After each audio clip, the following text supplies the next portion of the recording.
Okay, hey, welcome to lecture 21. We're going to do the introduction to Asia very briefly, and we'll focus on Russia, which of course is a big part of Asia, a big part of the world.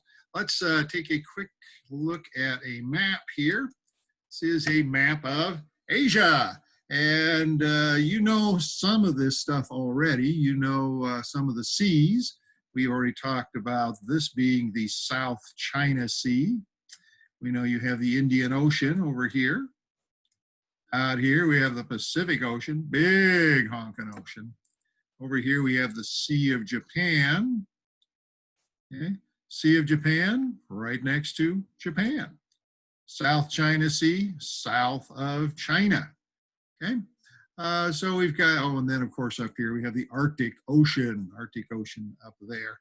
And over here is the Red Sea and the Mediterranean Sea and the Black Sea and the Caspian Sea and the Persian Gulf. Okay, so you already know a whole bunch of this map here. But we're going to focus on some countries here. You know China, this is the big one. Here's Japan. One we're going to take a look at today, though, is Russia. Russia is huge. Russia covers 11 time zones. It stretches almost halfway around the world. Now, this is a map of Asia. These countries down here that we've already talked about, I taught you these as the Middle East, okay, which is another way to call it. Technically, they are part of Asia, but we're going to cut this into manageable pieces, okay? So we've already looked at these. But looking at Russia, Russia looks just a little funny here because all they're showing you is the Asia part. Okay, this is the Asia part of Russia. There is certainly more to it because you already know that Russia is one of those two countries that is in both Europe and Asia. So if we were to continue Russia, it goes out, probably not quite that far, but out like that. Okay, so this is the European side. This is the Asian side. Okay. So that's Russia. Let's pull up some notes on Russia, and I'll talk to you just a little bit about it. And then I want to show some pretty good video clip on it that I think you'll enjoy. Okay, so here are the notes on Russia. Okay, Russia, even though it is huge as far as dirt is concerned, population not quite as big. Now, it used to be so much bigger when it was part of the USSR. USSR stands for Union of Soviet Socialist Republics. This basically was Russia's empire. Russia had grabbed all of these little countries around it and formed them into the USSR. We've already talked about Georgia, Azerbaijan, and Armenia. They were all part of the USSR. And we'll talk about the Baltic countries. We'll talk about Belarus, Ukraine. We'll talk about others as we go along. But 1999, USSR fell apart. All of these little countries that had been part of Russia's empire declared their freedom. Now, this is still causing some problems. Okay, so population of Russia is 146 million. 111 million of them are ethnic Russians. So there are other ethnicities that are in Russia. But this is an interesting number here. We have 20 million Russians that are in the former Soviet Socialist republics. When it was all in one big empire, they had been convinced to go down and work there, kind of this Russification of the empire that the Russians were doing. We talked about this, we talked about Georgia. Now, all of a sudden, when the empire breaks apart, you have all these Russians who speak Russian, identify as Russians, watch Russian TV, buy Russian products. They are now in other countries, and this is causing some problems, as we saw with Georgia, and we will see with other countries. Now, as soon as this big breakup occurred, what you started to have was a real kind of financial catastrophe in Russia. The collapse really affected their economy, and their population began to decline. Now, this is not an uncommon thing. Many countries in the world today are dealing with a declining population. Japan, Greece, there are a bunch of them, and they're doing what they can to try and increase that, but this definitely hit the Russians. Until just recently, there was a little boost, and it came from immigration. Some of these millions of Russians that live in the other former Soviet Socialist republics have moved back to Russia. It was just a small increase and probably will not continue. Why won't it continue? Because of the birth rate. Okay, you can see the birth rate here in Russia is 1.7 per female. 1.7 is not going to give you a growing population. Replacement level, where you don't gain or lose any population, is 2.1 children per female. They do not have this. And this is resulting in Russia having one of the oldest average populations in the world. Now, this can present all kinds of problems. When you have a nation full of older people, you don't have workers. You have older people that require care. This just doesn't work.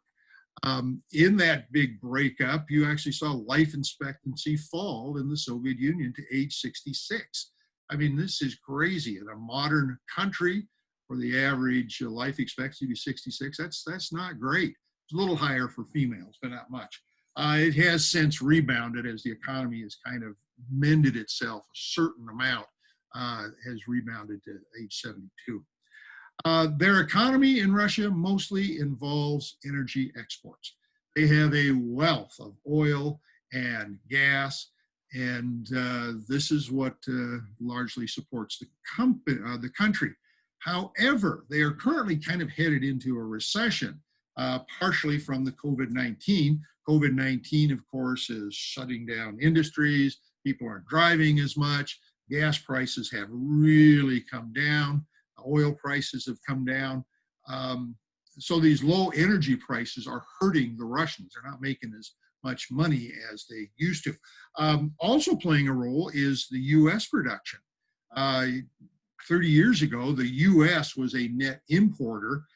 We were importing oil. We were really nervous about it since the development of fracking and pulling oil out of shale deposits. The U.S. has become a major producer of oil again, and in fact, we are exporting oil. And in fact, we are exporting natural gas to Europe to kind of try and keep Europe from being totally dependent on Russia. Russia just recently has started selling a lot of oil and natural gas, or at least much more, to China. China, of course, who needs these things as it's such a growing country. So Russia is a developed country, but it's not what you would call a rich one. They do have a very well-educated population. They have an extremely strong military. This makes everybody that lives around it makes them nervous. They also have lots of nuclear weapons and very sophisticated ways to deliver those nuclear weapons. They have a very prolific space program. In fact, until just this last year, in order to get American astronauts up to the International Space Station, we had to hitch a ride with the Russians. We had no way to get them up there. It's kind of embarrassing. We had to hitchhike up there with the Russians. Since then, we are putting our own people up. One of the big problems in Russia is alcoholism. Look at this fact. 2012, 30% of deaths related to alcohol in Russia. It has been said they are a nation of drunks, and there's a certain amount of truth to it. They drink a lot. There's also lots of corruption. Part of this goes back to that 1999 collapse. When this collapse came, they shifted pretty much from a communist system where the country controlled the industry. They started selling these industries off and kind of switching to a capitalist system. Well, the people in charge were able to grab up these industries at really discount prices, leading to Russia becoming what we call an oligarchy. An oligarchy is simply rule by a small, powerful elite, and they have a small, powerful economic elite. Putin, you will hear that name a lot. He has been president for years now. Some would say he has been dictator for years. You can make the case that he's been dictator for years because anybody that runs against him tends to get poisoned and killed off. Yeah, that kind of sounds like what dictators do. On the other hand, he is extremely popular in Russia. He wants to rebuild Russia, take it back to the glory days, and that appeals to a lot of people. So he is very popular. So yeah, he is elected. All right, I want to show you a short video on Russia. This is the video is called Russia's Geography Problem. So it kind of hangs in there. The author's kind of obsessed with military stuff, but that is certainly a feature of the world. So I think you'll enjoy this. He talks about Russia's geography problem, which mainly is they don't have access to the world seas as well as others. So let's take a look at this.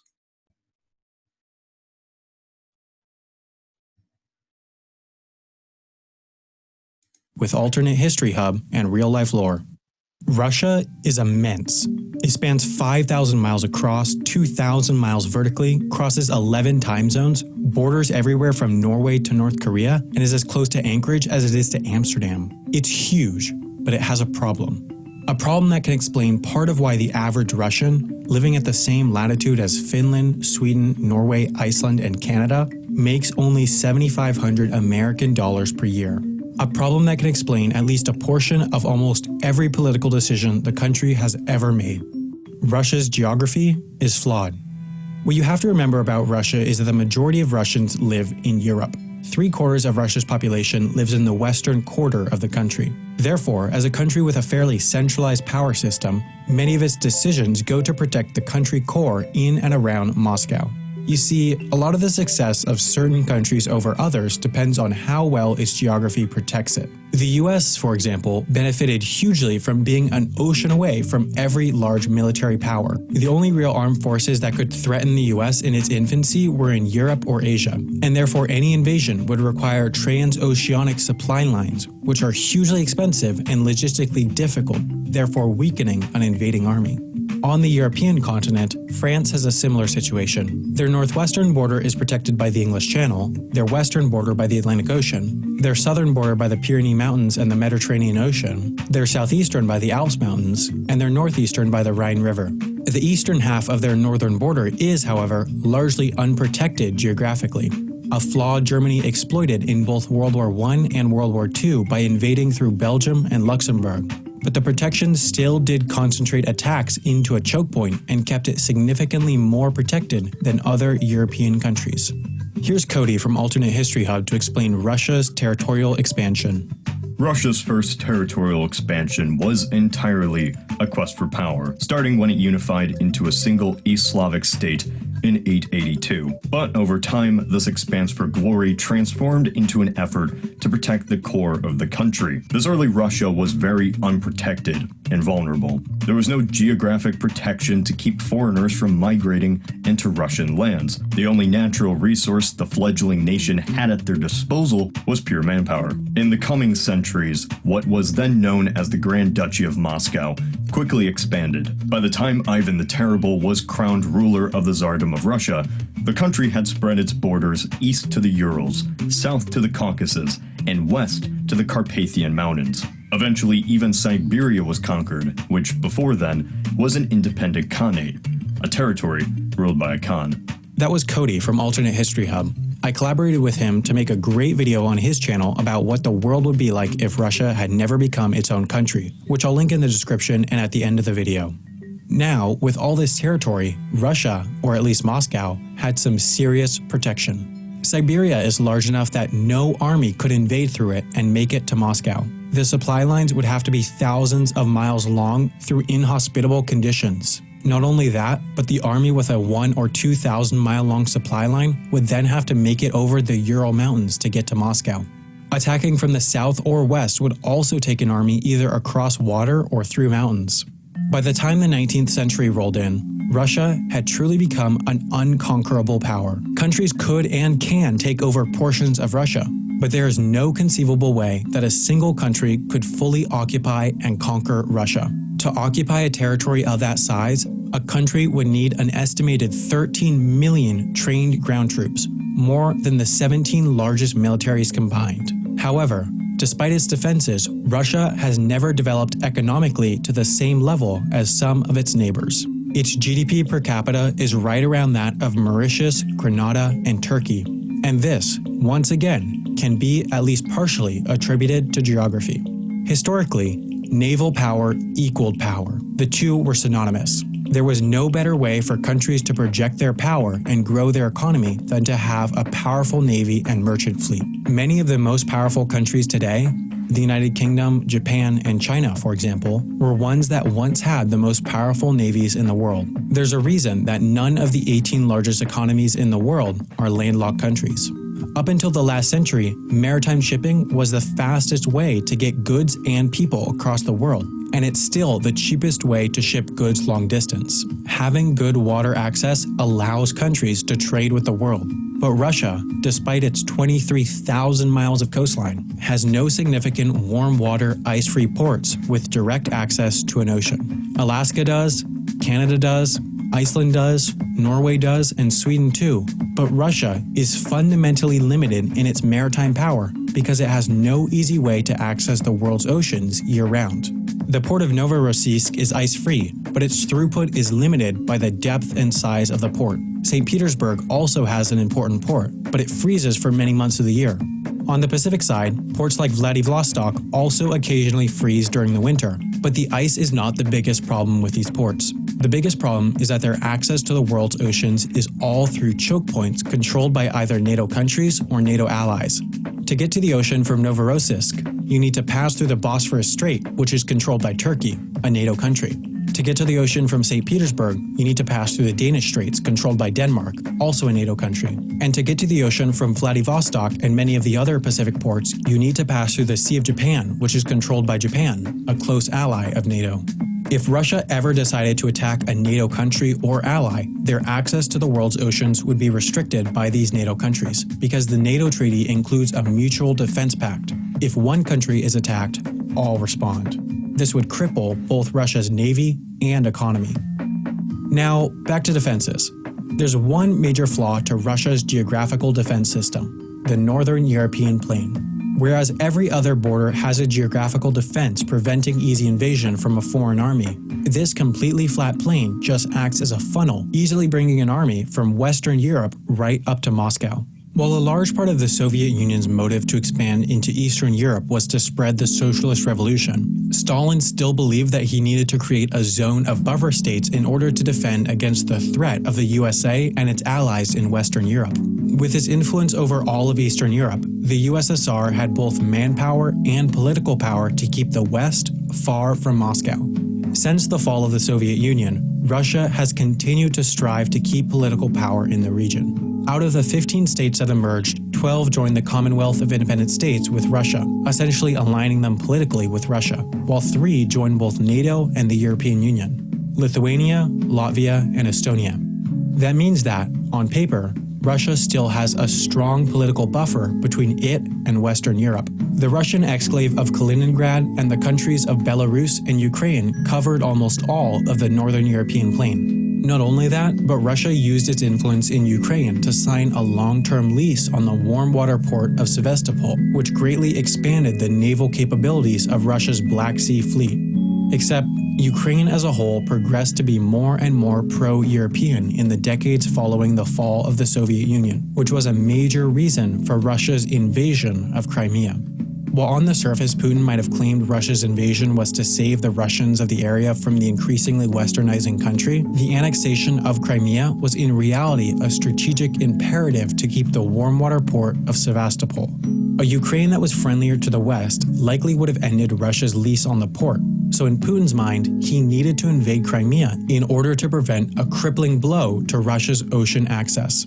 Now, Russia has managed to overcome many of its geographic challenges partially because of two things: oil and natural gas. It has enormous energy reserves partially because of its enormous size. Russian natural gas pipelines provide for 40% of Europe's natural gas demand. Some countries, such as Bulgaria, Lithuania, Latvia, Estonia, and Finland, are almost fully dependent on Russia for their natural gas. This gas dependency is a major reason why Germany, for example, a country with high Russian oil dependency, is much less likely to criticize Russia than a country like the UK, which has virtually zero Russian gas dependency. If Russia shut off the gas to Germany, it would devastate them, but stopping gas exports to the UK would have little effect. The US has attempted to reduce Russian influence in Europe by exporting liquefied natural gas across the Atlantic. It costs more, but it allows Western European countries to buy their energy from their American ally.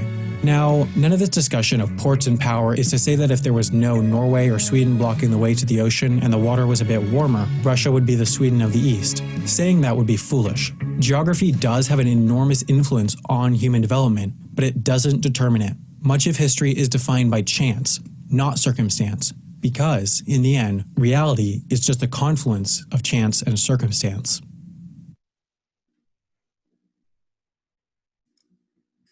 All right, there's a little bit of a look at Russia. Next lecture, we're going to take a look at Japan, China, and Taiwan. Mostly Japan and Taiwan, because I want to spend extra time on China. China is, fairly important. So we're going to spend a little bit of time with that. So study hard. Have a great day. See you around campus.